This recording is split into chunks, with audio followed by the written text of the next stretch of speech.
All right, so for the first part of this video, we're going to go over some of the basics, and then we're going to get a little bit more complicated as we dive deeper into this. So we're going to start off by go ahead and when you start, choose the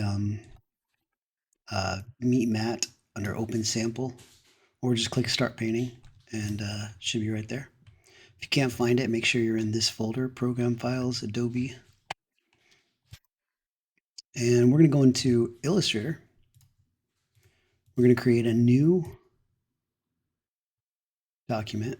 And these are usually in like powers 2, 1024, 2048, 4096. So let's just go ahead and do 1024 by 1024 pixels.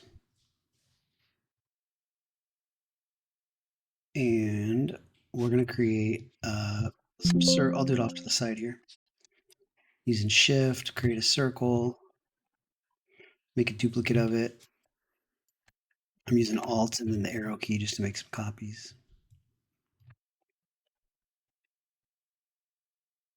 And then let's get rid of the the stroke on these.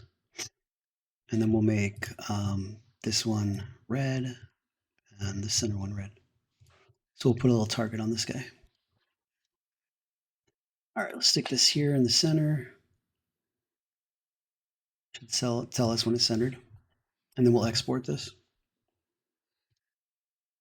And we'll choose use artboards. And I'm just going to call this target, put it in my pictures folder. Transparent background. Now we go into here and we're going to do a file, import resources, add a resource. Go to your pictures folder, find that target, PNG. Now we have a texture. So we have to go from undefined to texture.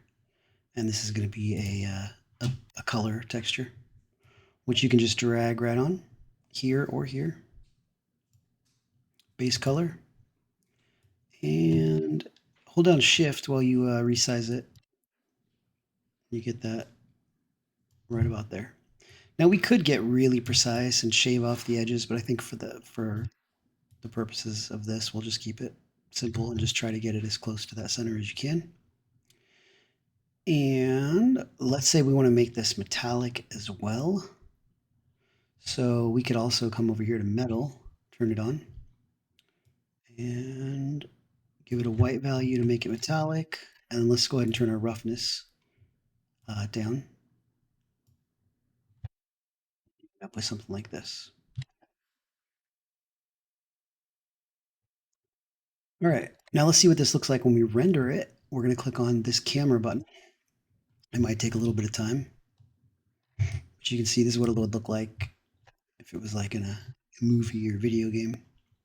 High quality. Go ahead and click on this croissant. Oops, the paintbrush, to go back to painting.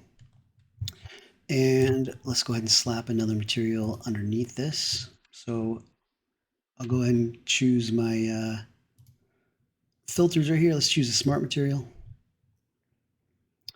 And let's go ahead and go with the steel painted underneath it. And put that layer underneath. And that's what we end up with.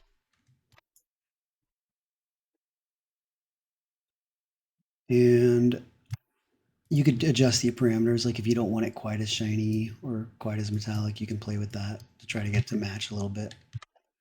And you can even go into this steel painted, and you'll see this folder has a bunch of different parameters, but we could take the paint color, we could brighten it up a little to make it kind of match a little bit better.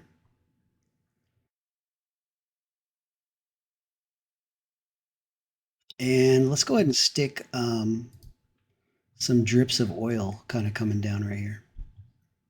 So if I search oil, nothing pops up. Let's go to show all. And it doesn't look like we have any materials like that. So we'll go ahead and just create our own. So I'll come up here to this top layer, create a new fill layer. And we're going to make this one black. And we're going to make it super shiny. That. And then you could even go into the height, pull the height up so it looks like it's popping out. So let's go ahead and make this disappear by putting a black mask on it. And then we're going to use, under here, alphas. We're going to find one that looks like drips or drops. Let's see if we can search it. Drip.